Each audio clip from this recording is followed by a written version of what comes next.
y'all, it's Belle. Welcome back to my channel. Welcome back to another video. Today's video is going to be a book haul again. Start with the books that were sent to me. Turtles of the Midnight Moon by Mariya, José, Fitzgerald. This is a highly anticipated release, so I'm very excited. I'll edit in here when it comes out. This comes out March 14th. It's so beautiful too. 12-year-old Mariya lives in a coastal village in Honduras where she spends every spare minute visiting the sea turtles that nest on the beach. Abby is feeling adrift in 6th grade, trying to figure out who she is and where she belongs after her best friend moved away from New Jersey. When Abby's poppy plans a work trip to Honduras, she is finally given the opportunity to see his homeland, with Mariya as her tour guide. But Mariya has other plans. Someone has been poaching turtle eggs, and she's determined to catch the culprits. Soon, Abby and Mariya are both consumed by the mystery, chasing down suspects, gathering clues, and staking out the beach in the dead of night. Will they find a way to stop the poachers before it's too late? I love that. The mystery, and then the turtles, like growing up at the beach, you'd see how they'd have them protected, like, and you weren't supposed to. Just very dear to my heart topic, so I'm very excited. Oh, and Random House Kids sent me this, Kingdom Random House. Thank you so much. And then HarperCollins sent me an advanced reader's copy of Nick Blake and the Remarkables, The Manifestor Prophecy by Angie Thomas. And this comes out in April. I'll edit in here when. This comes out April 4th. I'm so excited. This is a very highly anticipated release. And the synopsis, I guess, is this part inside the front cover. It's not easy being a remarkable in the unremarkable world. Some things are cool, like getting a pet hellhound for your 12th birthday. Others, not so much, like not being trusted to learn magic because you might use it to take revenge on an annoying neighbor. All Nick Blake wants is to be a powerful manifestor like her dad, but before she has a chance to convince him to teach her, a series of shocking revelations and terrifying events launch Nick and 2 friends on a hunt for a powerful magic tool she's never heard of. To save her father from imprisonment for a crime she refuses to believe he committed. So excited. It sounds incredible. And rep, I think, for the author had sent me this. Kairos Takes a Leap. Cicek Bricault is the author. They wanted to do a giveaway too. I'm still waiting on certain details so I can do the giveaway as soon as on my Instagram, but as soon as they get back to me, I will. The year 2030 and students at Maker X20 are building gadgets for astronauts about to land on Mars. But 12-year-old Kyrose has a secret mission of her own. She's a freak. Well, at least that's what her classmates say when they see her talk to animals. All Kyrose wants is to be normal like everyone else and to win over Georgia, captain of the soccer team and most popular girl in school. Meanwhile, a mysterious migration leaves a young dolphin stranded. Will Kyrose help? Very excited. Thank you so much. If that's not already out, I'll edit in here when it is. Otherwise, it's already out. And then some sequels. This is a series that I've been so interested in, and I got book 2, even though I don't have book 1 because it got marked down to like $4. Zeina, Mignon, and the Riddle of the Russian Rye by Michael Daswick. Just looks incredible with food, and just so excited. And then at my local bookstore, I got 2 books. This is like the second. They're both seconds in the series, but I got them for such great prices. The Seams, The Split Second by John Hulme and Michael Wexler. Just sounds incredible. And then this was like $2, so I Know Who Likes You, A Companion to the Beloved Dearly by Doug Cooney. And it's got a little tear and sticker to get off at $2. And then the only graphic novel I think is one of my highly anticipated releases, so I'm not going to read the synopsis because it was in that video. Scurry by Max Smith. And it's just so beautiful. And the art is amazing. So excited for this. And then I got 2 books in this series. I think I got book 1 and then book 4 because they were both marked down to like $3 and $4. Haunted, The Riverboat Phantom by Chris Eboch. And the 4th one is Haunted, The Ghost Miner's Treasure. I thought I said this was the first book, but the way the synopsis starts out is making me think it's not, so I'm not going to read the synopsis. But these are 2 books in the series, and they were very cheap, so. And then I think there was 4 books in the series, and book 1 and 2 were marked down to like $3 and $4, so that's why I got them. I'm waiting on the other ones.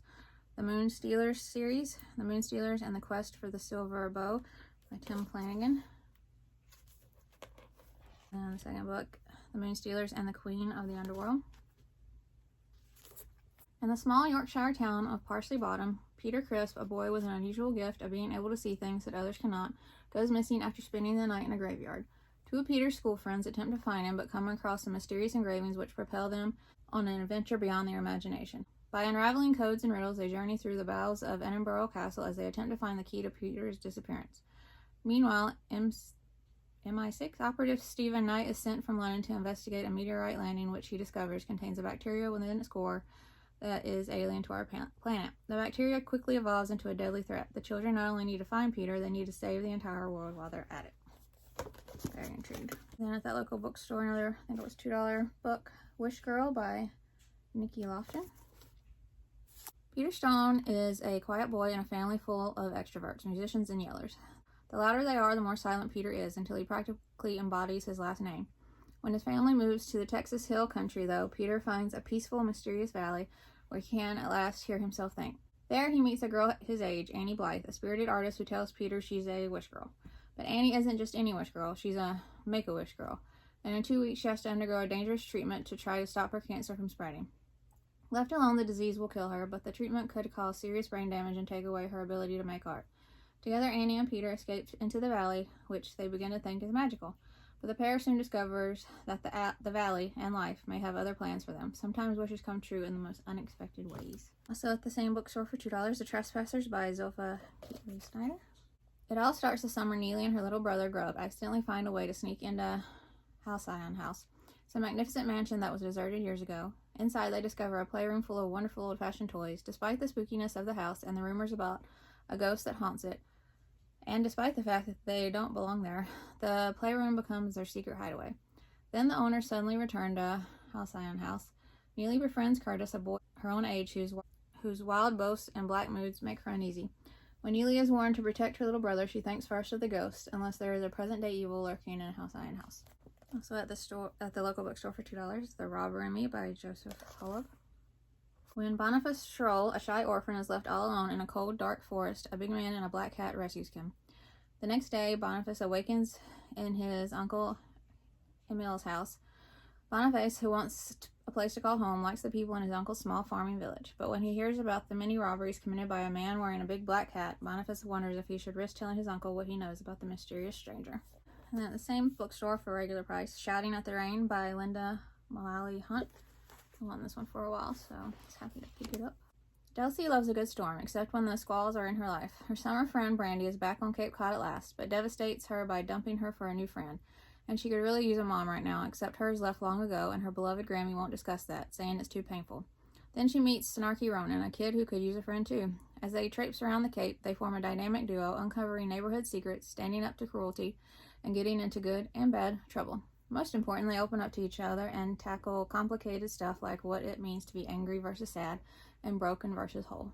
And Elements of Genius by Jess Keene, and this one was $5. And I think there's a couple more books in this series, so I'm excited. It's like written on like graph style paper. Illustrations. There are only so many times a kid can invent an instrument of global destruction without getting grounded. So when Nikki's death ray accidentally blows up her bedroom, if you can call a pet ferret with an itchy trigger finger an accident, she's sent to the only place that can handle her. Genius Academy is a school for masterminds. Leo da Vinci, Charlotte Darwin, Bert Einstein, all extraordinary. Yet even among her fellow prodigies, Nikki feels like an outsider thanks to a terrible secret she can't let anyone discover, ever. But when her death ray is stolen, Nikki must stop worrying about fitting in and learn to play nice with her new classmates. Because it doesn't take a genius to track a thief around the world, out with the authorities, and keep a French fry fanatic ferret happy. It takes all of them. Jeremy Bender versus the Cupcake Cadets by Eric Looper. This one was $2. When 11-year-old Jeremy Bender does major damage to his father's prize boat, he figures he has one way to avoid being grounded for life. Fix it before Dad finds out. But even if Jeremy and his best friend Slater combined their allowances for a year, they still wouldn't have enough money for the cost of repairs. Inspiration strikes when the boys see an ad for the Windjammer Whirl. Sponsored by the Cupcake Cadets, the model sailboat race pays $500 to the winner. There's just one problem. You must be a cadet and a girl to compete. Confident that it will be the easiest money they've ever made, Jeremy convinces Slater they should dress up like girls and infiltrate the troop. But as the boys proceed to botch everything from camping to field hockey, they realize that being a cadet is no piece of cupcake. Can Jeremy and Slater earn their badges and win the money, or will their cupcake careers be over faster than you can say vanilla frosting? And then one I wanted forever, and I don't think I have it. Tree of Dreams by Laura Versal. This one was $5. Coco loves chocolate. When she's not helping run her mom's chocolate shop, El Corazon, she's tinkering with recipes, devising unique and delicious treats to entice chocolate lovers. But amid the sweetness, a few things are troubling Coco. Her best friend and fellow chocolate maker, Leo, has stopped talking to her. El Corazon is struggling, and Coco's mom is thinking about closing its doors. Soon Coco starts dreaming about a wise and wondrous ceiba tree that promises her answers. When she and Leo get the opportunity to visit the Amazon rainforest, Coco has faith she'll find this magical Siba from her dreams and save El Corazon. But before good can emerge, there is destruction. Coco comes face to face with the environmental and cultural harm done to the rainforest and to the Horani people who call it home. As friendships bloom, her heart begins to ache for a way to help those in danger. And I think lastly from the local bookstore, Monster Club, Hunters for Hire by Gavin Brown. This one was $5. Got a monster problem? There's an app for that. In a world where monsters big and small roam, someone has to keep these creatures in check, right? Luckily, there's AppVenture, a brand new app that allows people to hire their very own adventurer to catch the beast. When 7th graders Tommy, Spike, and Kareem become registered independent adventure contractors with the app, they couldn't be more thrilled. But not everything is as it should be. An influx of monsters has wreaked havoc in the wild, and even more have been spotted outside their usual habitats. As the trio hunt them down, the kids stumble upon a dangerous conspiracy. Now they're on the run from a venture capital-backed startup that will do anything to make sure the adventurers don't live to reveal the truth. Oh, this was from the bookstore too. The King in the Window by Adam Gopnik. I got this one at regular price. Oliver Parker, a 12-year-old American boy living in Paris, is lonelier than he has ever been.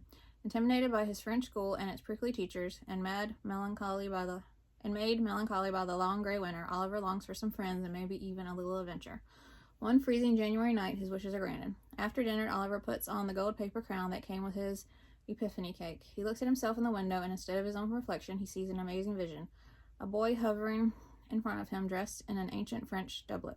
Clues left behind by this ghostly boy lead Oliver to the palace of Versailles, where he is swept into the French court of the Window Wrath, spirits who inhabit glass and water, and who have claimed Oliver as their ultimate ruler, the King in the Window. The next few I got for great deals. This one was like $2 on Amazon. Gattaca by Helene Becker. Illustrations. 12-year-old Danny lives with his father, the scholarly Rob Judah, and his silent mother Rachel in the Stoon ghetto in the outskirts of Gattaca. Under the harsh regimen of Count Pole, life keeps getting harder until Gull, a magical creature in human form, arrives. Could Gull become both the brother that Danny has always wanted and the protector of the Stoons? With the help of his unlikely companion, he starts to understand the sacred mysteries of life itself. Very excited. It was like $2. Escape from Ward 8 by Oda Fortune. Darren arrives at posh St. Peter's School on a scholarship. He's not like other 12-year-olds here, but when he invites Shy James back to his shed one day, they discover a shared passion for comic book drawing and a world they can both escape to. But one day, Darren disappears, and that friendship and James's bravery is put to the ultimate test. Can James defy Mom and everything he knows to race across Britain in search for Darren? I don't know, that was marked down to like $3 or $4. Land of the Noragans, The Zest for Quest by Ayuvan Bawa. Beautiful cover. Hi, I'm Hayden Smith. I'm always considered myself to be an average kid. There's nothing special about me, or so I thought, but what do I know? Well, I had no idea that I'd been marked out as the chosen one. You see, I fell into a hole and ended up in a parallel dimension, the world of Neurogonia. How would you explain to your school that you've been missing for days because you've been with a load of Neuragons? Now some bloke called Sosiri wants to rule Neurogonia and turn it into something awful. If I don't thwart his plans, many will die. No pressure then. And the next two were part of the Amazon sale, I believe, when they were buy one, get one 50% off. Pavi Sharma's Guide to Going Home by Bridget Farr. I'll never forget 702 Lovely Lane. After being bounced around between foster families and shelter stays, Pavi Sharma is a foster care expert, and she runs a business teaching other foster kids all she has learned. Then Pavi meets Mariya, a new 5-year-old foster kid who's getting placed at Pavi's horrendous first foster home. Pavi knows no one will trust a kid, so it's up to her to save Mariya. With help from foster brother Hamilton, brooding 8th grader Santos, and Hamilton's somewhat obnoxious BFF Piper, they set off on an important mission with life-changing stakes. Will Pavi be able to rescue Mariya from the home that still haunts her nightmares? So intrigued by that. Such a unique sounding story. And emotional. Then Alone in the Woods by Rebecca Behrens. Jocelyn and Alex have always been best friends until they aren't. Jocelyn's not sure what happened, but she hopes the annual joint family vacation in the isolated North Woods will be a perfect spot to rekindle their friendship. But Alex still isn't herself when they get to the cabin, and Jocelyn reaches a breaking point during a rafting trip that goes horribly wrong.